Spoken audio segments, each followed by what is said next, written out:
आज समझते हैं बेहद के रज और वीर का आध्यात्मिक रहस्य क्या है। रज माना होता है मिट्टी।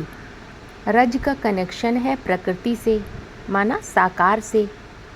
स्त्रियों के रजस्वला से भी रज का कनेक्शन है और वीर का कनेक्शन है पुरुष के पुरुषत्व से, जो निराकार है। बेहद का वीर्य है शिव का वीर्य और बेहद की रज है पार्वती की रज। तो अब समझते हैं ये बेहद का रज और वीर्य आध्यात्म में क्या राज है इसका। हद के वीर से, जिसमें शुक्राणु होते हैं, हद के लाल रूपी बच्चे पैदा होते हैं, ऐसे ही इस बेहद के वीर से, माना शिव के वीर से, महावीर रूपी लाल पैदा होता है। वास्तव में ये बेहद के ज्ञान वीर की बात है, जो अर्जुन रूपी पुरुषार्थी के जीवन में, पुरुषार्थी जीवन से कभी छरित नहीं होता है। इसीलिए इसमें हद के शुक्राणु नहीं होते हैं, बेहद के शुक्राणु होते हैं। शुक्राणु माना कामना के अणु, जिस कामना से संसार पैदा होता है। लेकिन बेहद के शुक्राणु में हद की कामना नहीं होती है, स्वार्थ युक्त कामना नहीं होती है, समष्टिगत कामना होती है, परमार्थ की कामना होती है। वो कब पैदा होती है?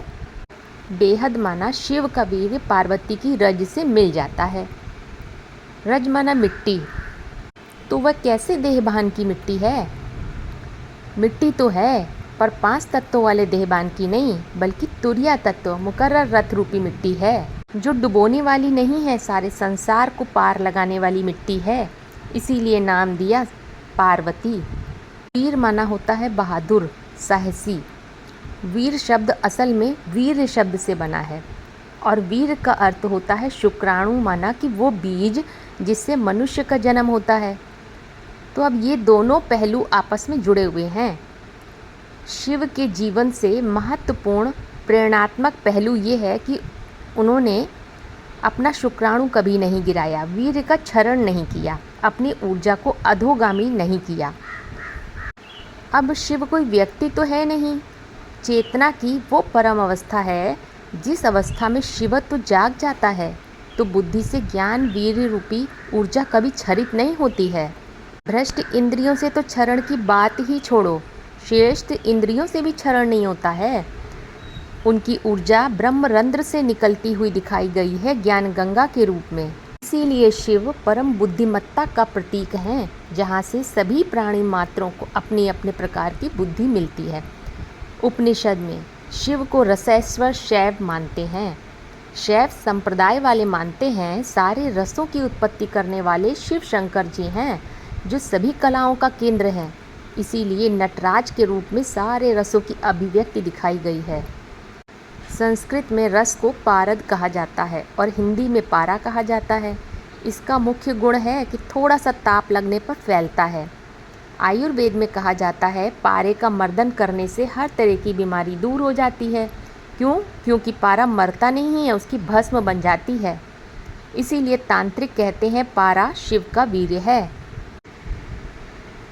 वो तो हद के तांत्रिक हैं और आध्यात्म में होते हैं बेहद के तांत्रिक, जो आत्मा और परमात्मा के तंत्र को समझते हैं, माना अपनी चेतना की परम स्थिति, जिसे परमात्म स्थिति कहा जाता है, उसमें जो ऊर्जा का तंत्र कार्य करता है उसको समझने वाले होते हैं।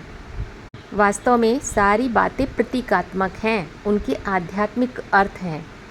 जो बातें आध्यात्म में सूक्ष्म स्तर पर घटित होती हैं, वही स्थूल में भक्ति मार्ग में उनका गायन होता है।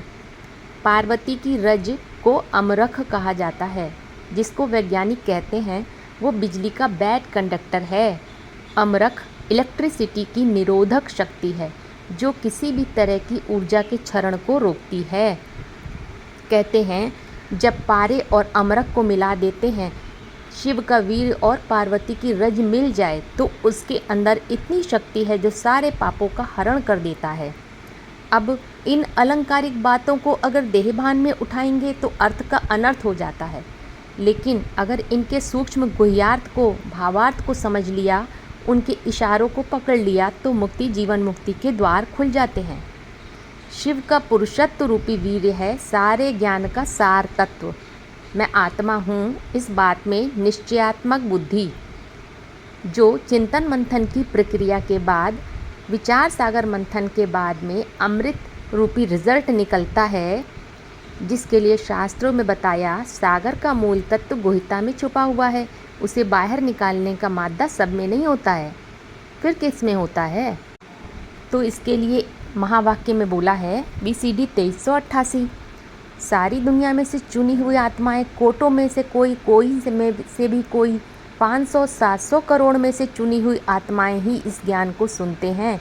कहावत है ना, नर सहस्त्र कोटन में कोई, और सुनने वालों में भी कोई कोई इसको समझ पाते हैं, और समझने वालों में से कोई कोई ही सिद्धि को पाते हैं। क्यों होता है? ताकि श्रेष्ठ चुनी हुई आत्माओं को नई सत्व प्रधान सृष्टि का सुख भोगने को मिले, और दुनिया में लोग समझें कि कौन सी वो आत्माएं हैं जिन्होंने अच्छे से अच्छे कर्म किए, और कौन सी ऐसी आत्माएं हैं जिन्होंने खराब से खराब कर्म किए हैं। लिखा है मूढ़ा जन्मनि जन्मनि, माना सच्चाई अंदर होती है। बोलते भी हैं सत्यस्य तत्वम निहितम गुफानाम, अर्थात सत्य का तत्व गुफा में, धर्म का तत्व गुफा में छुपा हुआ है, जिसमें बाहर से देखो तो अंधेरा दिखाई देता है।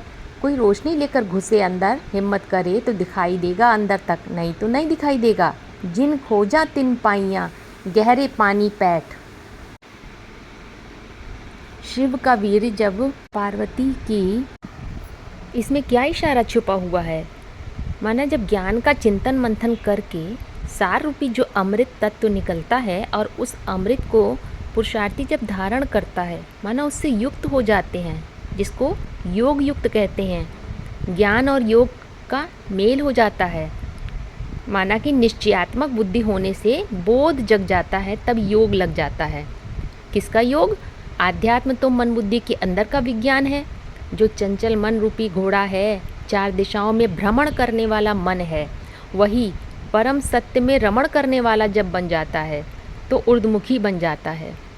जब एक मुकर्रर रथ के आधार पर ज्ञान को रिसीव करते हैं, जिसे पार्वती की रज बताया है, तो बैड कंडक्टर है ऊर्जा का, अमरख है, जो ज्ञान ऊर्जा को क्षरित नहीं होने देता है, जिसका यादगार है शिवलिंग, जो अपार ऊर्जा का स्रोत है, जहाँ से सारी सृष्टि का सृजन और विसर्जन का प्रतीक है। चेतना की जीवन मुक्त स्थिति का उत्कृष्ट उदाहरण है, जिसकी सार्वभौम पूजा होती है। बेहद का वीर और रज का जब मेल होता है, माना ज्ञान और योग अपने उच्चतम शिखर पर जब मिलते हैं, तो भयंकर ऊर्जा का विस्फोट होता है, जिसमें सारा पुरानापन भस्म हो जाता है। सारे विपरीत कार्य, जिन्हें देहभान में विकार कहा जाता है, वो परिवर्तित हो जाते हैं, और न्यू मन ऑफ द वर्ल्ड के रूप में, जिसे महावीर कहते हैं, आदि देव कहते हैं, आदिनाथ कहते हैं, वो प्रत्यक्ष होता है, जहाँ से नई सृष्टि की आदि होती है। इस तरह से ये गुहितम रहस्य है बेहद के वीर और रज के मेल का।